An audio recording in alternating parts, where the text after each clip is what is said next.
கிறிஸ்துக்கள் அன்பான தேவனுடைய பிள்ளைகளே, ஆண்டவரும் உலக இரட்சகருமான இயேசு கிறிஸ்து இணையற்ற நாமத்தினாலே உங்கள் யாவரையும் வாழ்த்தி ஆசீர்வதிக்கிறேன்.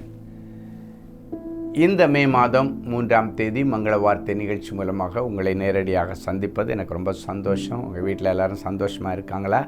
கர்த்தருக்குள்ளே எல்லோரும் சந்தோஷமாக இருக்கீங்கன்னு நான் விசுவாசிக்கிறேன். கர்த்தர் உங்களை ஆசீர்வதிப்பாராக. சரி, இன்றைக்கி நமக்கு என்ன ஆண்டவர் மங்கள வார்த்தை வச்சிருக்கிறாரு, எடுத்து வாசிக்கலாம்.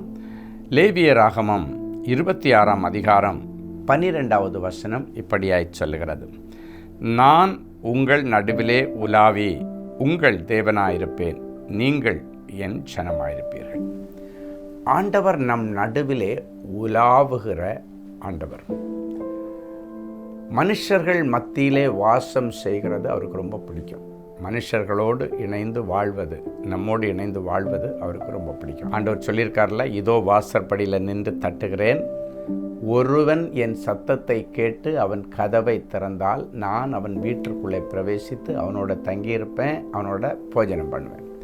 ஸோ இன்றைக்கி நம்ம எல்லாருக்கும் பெரிய சந்தோஷம். ஆண்டவர் சொன்ன இந்த வார்த்தையை கேட்ட, ஆண்டவரே எங்கள் வீட்டுக்கு வாங்க ஆண்டவரே, என் வியாபார ஸ்தலத்துக்குள்ளே வாங்க ஆண்டவரே, என் ஊழியத்துக்குள்ளே நீங்கள் வாங்க ஆண்டவரே அப்படின்னு நீங்கள் கேட்டு ஆண்டவர் உங்கள் வியாபார ஸ்தலங்களில் உலாவுகிறதற்கு உங்கள் வியாபார ஸ்தலங்கள் சுத்தமாக இருக்கட்டும்.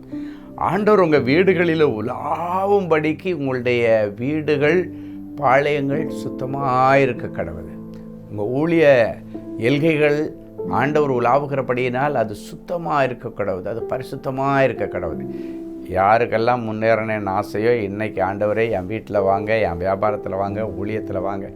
அவர் வந்துட்டால் ஒரு பெரிய மகிமை நீங்கள் பார்க்க முடியும். ஆண்டவர் வந்துச்சுனாலே குறைகளெல்லாம் நிறைவாகும். இன்றைக்கி ஒரு நல்ல வாய்ப்பு. இந்த வசனத்தின்படி உன் வீட்டுக்கு வர நான் ஆசைப்படுறேன்ப்பான்னு ஆண்டவர் கேட்குறாரு. அன்றைக்கு சகைவை பார்த்து சொன்னார், இன்றைக்கி நான் உன் வீட்டில் தங்கணும். அவன் சந்தோஷத்தோடு ஆண்டவரை கூப்பிட்டுட்டு போனான். எவ்வளோ பெரிய ரட்சிப்பு, எவ்வளோ பெரிய ஆசீர்வாதம் ரட்சிப்பு. இந்த ரட்சிப்புன்றது இந்த உலகத்தில் இருக்கிற ஆசீர்வாதத்தில் பெரிய ஆசீர்வாதம் அதுதான். அந்த பெரிய ஆசீர்வாதத்தை, அந்த பிக்கெஸ்ட் பிளஸ்ஸிங்கே ஆண்டவர் சகை கொடுத்தார். இன்றைக்கும் நான் உன் வீட்டில் வந்து தங்கணும், உன் வீட்டில் நான் உலாவ போகிறேன், நான் உன் தேவனாகவும் நீ என் பிள்ளையாகவும் இருக்கணும்னு ஆசைப்படுறேன்னு ஆண்டவருடைய ஏக்கத்தை கேட்டு இன்றைக்கி உங்கள் இதய கதவை திறந்து விட்டுருங்க. வியாபார ஸ்தலங்களை திறந்து விட்டுருங்க. உங்கள் வீட்டை ஆண்டவருக்கு தங்குறதுக்கு விட்டு கொடுங்க. அன்னைக்கு பேதுரு தன் வியாபார ஸ்தலமாகிய அந்த போட்டை ஆண்டவருக்காக கொஞ்ச நேரம் விட்டு கொடுத்தான். என்ன நடந்துச்சு தெரியுமா? 2 போட்டு நிரம்பத்தக்கதான மீன்கள். இன்றைக்கி உங்கள் வியாபார ஸ்தலத்தை விட்டு கூட, ஆண்டவரே என் வியாபார ஸ்தலத்தில் நீங்கள் வாங்க, எழும்பி நில்லுங்க, உட்காருங்கன்னு சொல்லுங்கள். ஆண்டவர் இந்த வியாபார ஸ்தலத்தில் 2 போட்டு நிரம்பத்தக்கதாக மீன்களை ஆண்டவர் கொடுப்பார். தாராளமான அறுவடை, கடன் இல்லாத ஒரு வாழ்க்கை, மிச்சம் எடுக்கிற ஒரு வாழ்க்கை, ஓவர்ஃப்ளோயிங் பிளெஸ்ஸிங்ஸை கர்த்தர் இன்னைக்கு கொடுப்பார். ஸோ அவர் உங்கள் பாளையத்தில் உலாவி உங்கள் தேவனாக இருப்பார். நீங்கள் அவருடைய பிள்ளைகளாக இருப்பீங்க. ஆண்டவர்கிட்ட சொல்லி, ஆண்டவரே உங்களை நாங்கள் தெய்வமாக பெற்றுக்கொண்டதற்கு கொடுத்து வச்சுருக்கணும். ஆண்டவரே, இந்த கர்த்தரை தெய்வமாய் கொண்ட ஜனம் பாக்கியம் பெற்றது எங்கள் வசனத்தின்படி. உண்மையிலே நீங்கள் பாக்கியம் பெற்றவங்க. ஆண்டவர் வந்த உடனே உங்கள் வியாதி மாறும், நிந்த மாறும், அவமானம் மாறும், கடன் மாறும், பிரச்சனை மாறும், கோர்ட்டு கேஸ் மாறும். ஸோ இன்றைக்கி ஒரு ஸ்பெஷல் டே. ஆண்டவர் நம்ம வீட்டுக்குள்ளால் வந்து தங்கும்படி அவரை நாம் வரவேற்க போகிறோம். ஜெபிக்கலாமா? அன்பான ஆண்டவரே, உமக்கு நன்றி.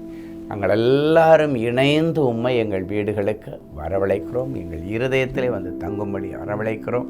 எங்கள் வியாபார ஸ்தலங்கள், ஊழிய ஸ்தலங்கள் எல்லாவற்றிலும் ஆண்டவர் வந்து தங்கியிருந்து இனி வாழ்கிறது நான் அல்ல, கிறிஸ்துவே எனக்குள்ளே பிழைத்திருக்கிறாங்க வசனத்தின்படி எங்களுக்குள் நீர் இருந்து எங்களை நடத்தும், ஆச்சரியமாய் நடத்தும், அற்புதமாய் நடத்தும். என் பிள்ளைகள் இழந்து போன சகல செல்வங்கள், உடைமைகள் எல்லாம் மறுபடியும் என் பிள்ளைகளுக்கு கிடைக்கட்டும். இயேசுவின் மூலம் பிதாவே, ஆமென்.